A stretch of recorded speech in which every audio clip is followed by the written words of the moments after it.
I'm going to be upfront with you. I love D&D. I love playing D&D. I think it's great. But from what I'm hearing from a lot of content creators, 6th edition has kind of killed it. Is that actually true? I don't know. But if people are thinking it's true, now might be a good time to try role-playing a different game than D&D. And what I mean by that is, it might be time to roleplay Warhammer, which I didn't even know existed until like a month ago. So maybe you didn't either. Let's talk about it.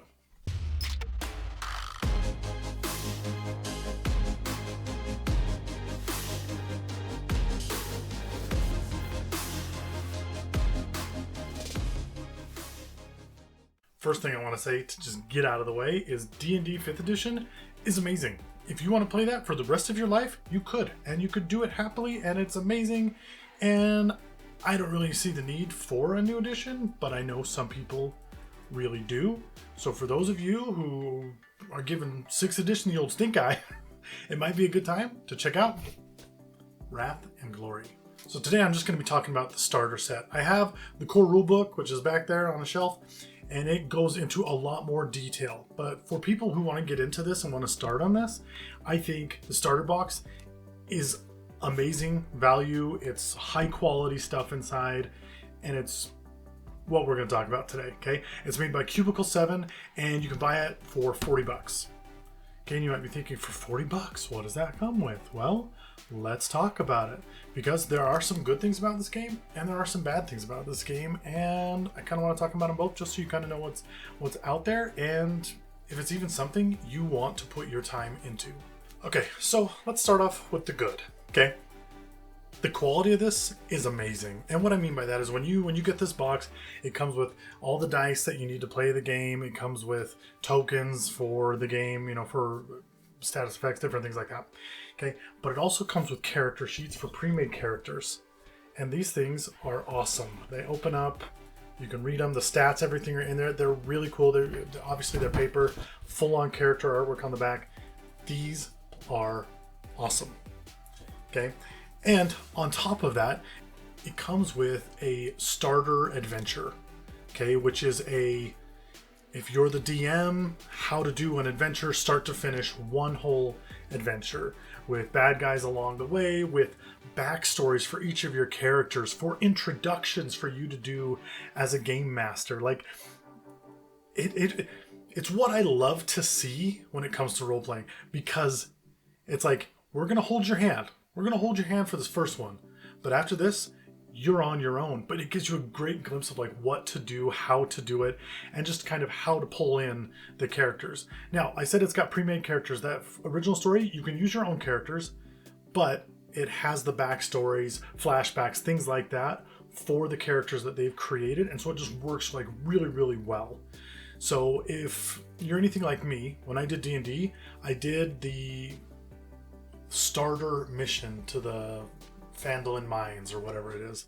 Okay, and as I was teaching the people I was playing with, we went through the whole thing, we did the whole process, and then right after that is when I came up with my story, and I pulled in my story and I pulled in my things, and our adventure went on from there. And so I feel like this is a great way to do that, and they do the same thing. They hold your hand, and then after that they have another book that's full of quests and adventures, but they're like little 2-page, this is the gist of it, you can do this. This is the gist of it, you can do that, you know? And so really user friendly. The second thing that I kind of want to talk about is that when you get into a game like this, you want to know how to fight. You want to know how fighting is going to work. The system is very simple. It's not like a million things that you have to learn. As long as you got your character sheet and the dice, honestly, you do combat one time and you'll be like, oh, I get it. This makes sense. Okay? They don't talk about like leveling up and things like that. And I mean, in all honesty, in this game, you don't generally level up. You just get money and you can upgrade equipment and things like that. But for the starter set, they don't go into that a ton, but they don't need to. Like I said, this is just to get you started with the world if you don't know anything about it, and just kind of how the game plays. And like I said, all it uses is D6. Yes, it uses like 1,000 of them, which is normal for Games Workshop games that love rolling dice. Okay. And the other thing that you just kind of have to take with anything Warhammer is that their universe is so fleshed out. If you're looking for, I don't know what quest to do, I don't know how this works, There are hundreds of books that you can read and look into. Some of them are good, some of them aren't. You know, some of them focus on the Inquisition, so if you want to focus on that, you can focus on that for these missions. There's a lot of things. There's just a lot of fleshed out background that you can use if you want to get really into the universe of Warhammer 40k, which is an amazing universe. It's fascinating how certain things work, and anyone who like really gets into it is just like blown away by it because it has some really, really cool stuff. And that brings me to the bad part of this. It's so fleshed out and it's so set in stone, certain things, that it limits what you can do with your characters. And what I mean by that is that you want to be a Space Marine. That's fantastic. Cool. Good for you. It's an option to be a Space Marine, not in the starter set. You can be like a scout, a starting out Space Marine. But in the lore of Warhammer, Space Marines follow such strict ruling that it kind of is like, well, your character is going to be this way.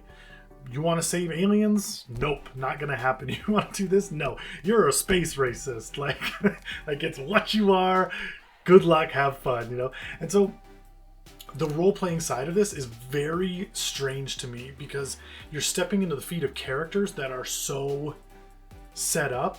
The wiggle room, there's not a ton of wiggle room. It's not like D&D where you can be the rogue that, yeah, you want to seduce dragons? Cool. You want to be a singer? Great. You want to be a dancer? Great. You want to be evil? Go for it. You want to be good? You can be. I mean, this is a universe where, oh, you're Adeptus Mechanicus? Well, you love machines. You hate anything that isn't a machine. Go. Like that. It's how you are. Yes, there's an array of ways that you can play that. Okay, you know, one of the things I love about the Warhammer universe is that they find ways around these things. And what I mean by that, one of my favorite Adeptus Mechanicus characters is a character that was so obsessed with combat that was his focus. His focus was finding out how to be the most effective combat unit through machine augmentation. And so everyone else is focused on just engines, machines, and da-da-da-da, and this dude's focused on combat, and he was awesome. So there are ways around it, but it's one of those things that I think limits how much you can roleplay with something, but maybe that's just because my mind is so small.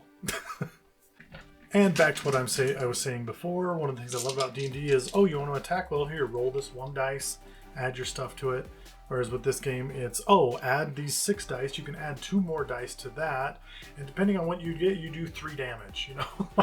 like it's a lot of dice to roll all the time. But maybe that's a good thing for you. Maybe you love rolling dice. Maybe you got thousands of dice that you just want to use. So you do a new set of dice every hand. This will be great for you, okay? But in my mind, I just feel like it's extra stuff that doesn't need to be there. It's role-playing games. If people are role-playing, they have a set of D20 / every D&D dice you need. So, I don't know. In my mind, that was kind of like, you just got to change things, don't you? And then lastly, the way that this game is broken up. And again, I know I'm stepping outside of the starter box because the starter box, they set you here. These are the units that you can use. But in the actual game itself, there are 3 tiers. Okay, and what I mean by that is, tier 1 is, you're a basic human. It's nice and easy to start out with. You have these bad guys you can fight. Then you get to the point where you're tier 2, which is where this starts out, and you're a little bit better. You're not a Space Marine yet. You're not a full-on tech priest or whatever. You're just medium unit. And then they have tier 3, which is your Space Marine, your tech priest, your amazing, you know, fleet commander. Like, it's the peak of what units each race can kind of get to. And it's cool, but it's hard to do the 0 to hero. It's hard to do oh, you're a villager on your farm and you grew up to be a Space Marine, you know? And so it limits you in that aspect that it's kind of hard to go from 0 to the end. It's hard to see that progression from nothing to the finest warrior in the universe.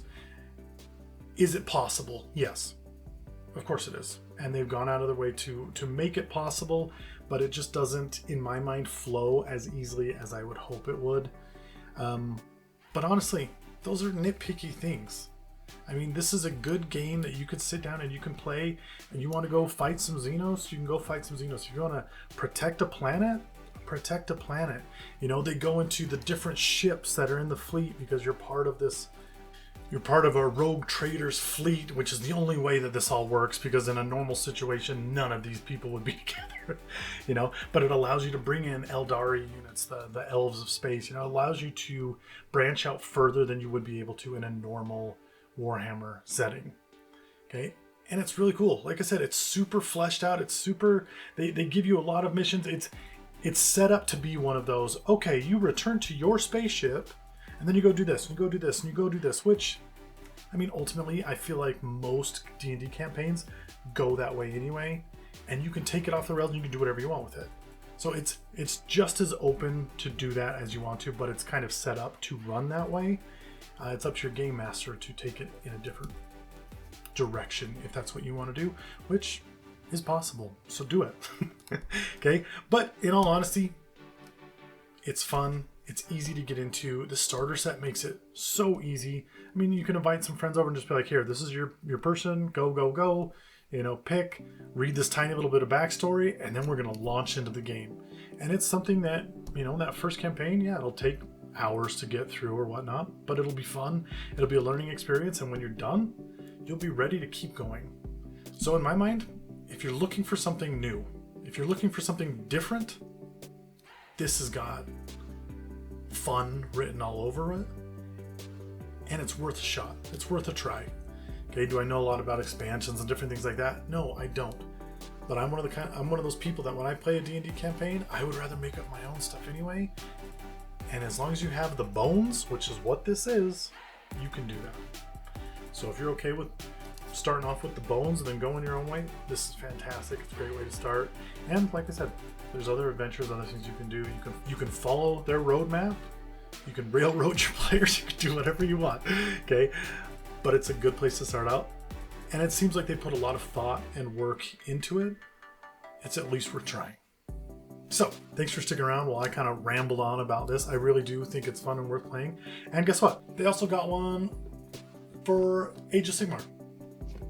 So I'm going to look into this one, play around with it a little bit, and I'll do another video on it. And if you like that, please like, subscribe, stick around, hit that little bell and it'll notify you when I got another video coming out. I talk about all things tabletop, not just Warhammer. I do a lot of Warmachine. I'll be doing more Malifaux soon, and I do Infinity. And if any of that interests you, or if you just like painting, stick around because I do all of that. And I'm all about making your tabletop gaming experience better. At least I hope that we can do that together. So let me know what you think about this game below, if you've ever tried it out, or if you have any questions, just shoot them in the comments below. I'd be happy to answer them. And as always, don't spend so much time building your world that you forget to spend some time in it. Until next time.